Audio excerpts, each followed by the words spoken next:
Welcome back, guys. So in this particular video, we are going to be talking about partial fraction, but the form of partial fraction we are going to be talking about is improper fraction form of a partial fraction.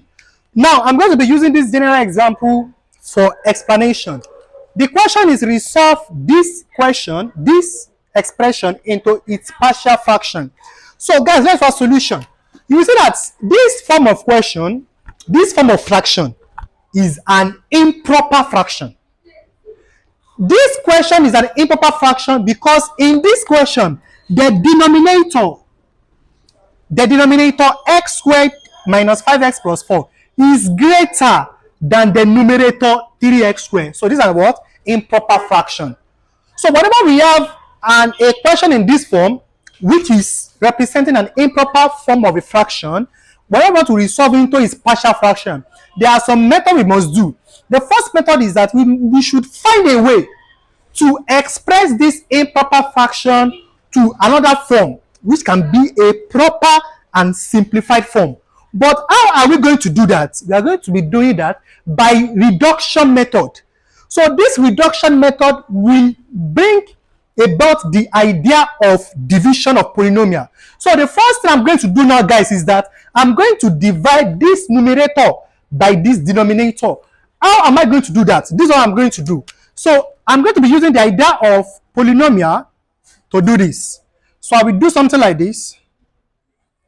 This is the denominator. I'm going to write it outside here. X squared minus 5x plus 4.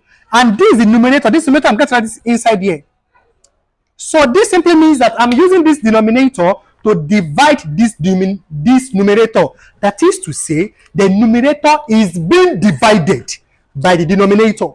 So that is that. So what I'm not going to do is that the method is that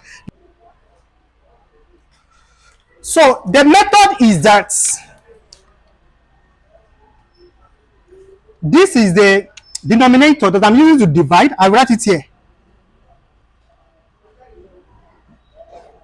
And this is what I'm dividing.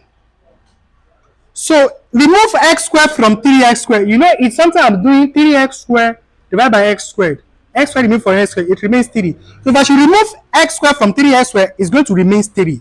So I'm going to remove the first part here from the first part here. So I will get this. So I will then use this to multiply everything here and write that here. 3 times x squared, that is 3x squared. 3 times minus 5 minus 15x. 3 times 4 plus 12. Then after I've done this, I will then subtract. I'm going to subtract it from this.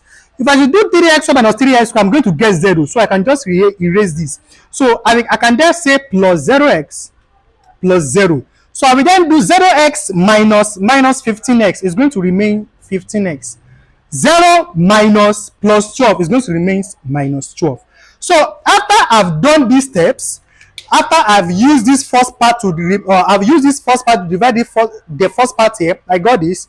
Use what you got here to multiply everything here. I got this. Then minus this from this, I got this. Minus times minus plus. Minus times plus minus. So this is the quotient, this is the remainder. So I will now rewrite this question given to me, which is 3x squared all over x squared minus 5x plus 4. I'm going to write it as to be equals to, what is the quotient here? 3. 3 plus, what is the remainder here? 15x minus 2. 15x minus 12 all over, what is the divisor here? X squared minus 5x plus 4. So that is that. How to reduce this improper fraction to this proper form like this.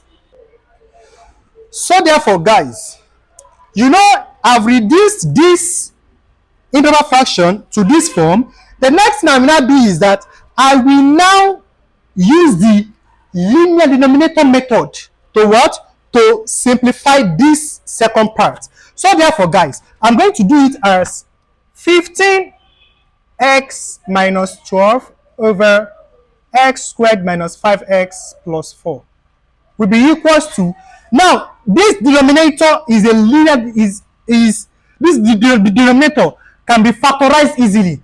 The factorization of this denominator is going to give me something else, 15x minus 12 all over x minus 1, x minus 4. So if you should use this x minus 1, x minus 4, if you multiply them together, you are going to get this back.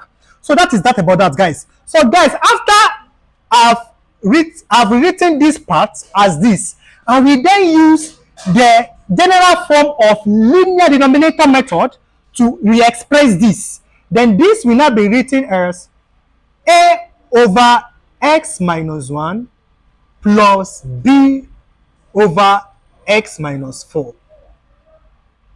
So that is this, guys. That's that, guys. So I'm doing this question initially, but it is an improper fraction question. So I have to reduce this question by using the polynomial division to reduce it to this form. After I've done this, after I've reduced it to this form, this second part of this question, I wrote it out here. I then noticed that I can express this denominator as this. And after that, I then used the general form of partial fraction for linear denominator.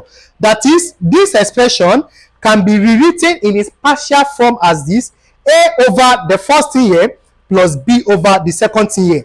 So are you with me, guys? So the next thing I'm not going to do now, guys, is that if 15 x minus 12 over x minus 1, x minus 4 equals a over x minus 1 plus b over x minus 4, I can then multiply both sides by the denominator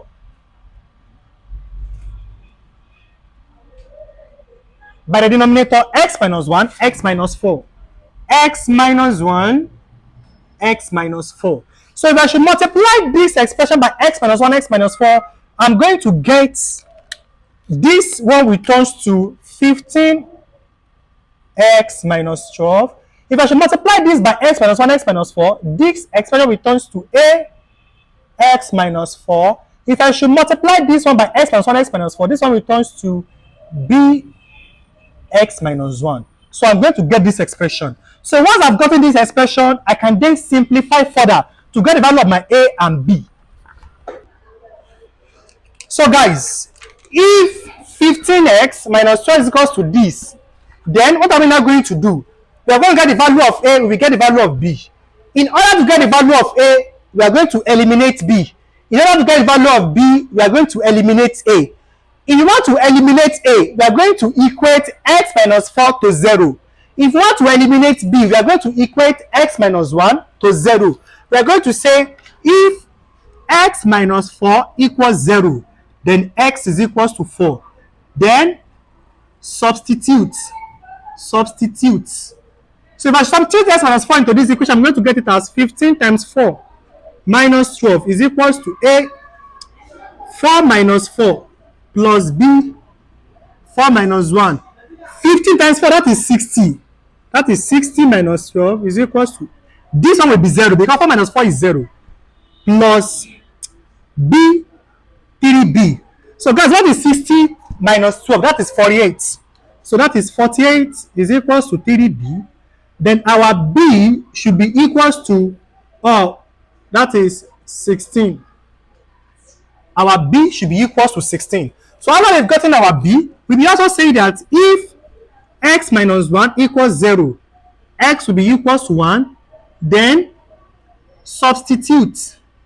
If I substitute x equals to 1 into this equation, I'm going to get it as 15 times 1 minus 12 is equals to a 1 minus 4 plus b 1 minus 1.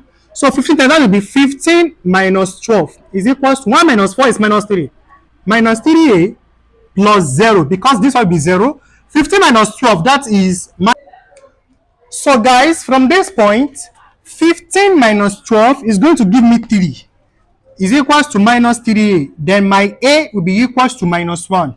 So guys, initially, this is the question we had to resolve into partial fraction, which is 3x squared over x minus 5x plus 4. So I saw that this question was improper fraction. So that was why I reduced this question into this form by using the polynomial division. So after I've reduced this question into this form, I then saw that this question has a linear denominator that can be expressed further as x minus 1, x minus 4. It should be x minus 1, x minus 4. So it will now be this part was actually rewritten as this into its partial fraction. The partial fraction of this is this. That is 15x minus 12 over x squared minus 5x plus 4. Its partial fraction is written as a over x minus 1 plus b over x minus 4.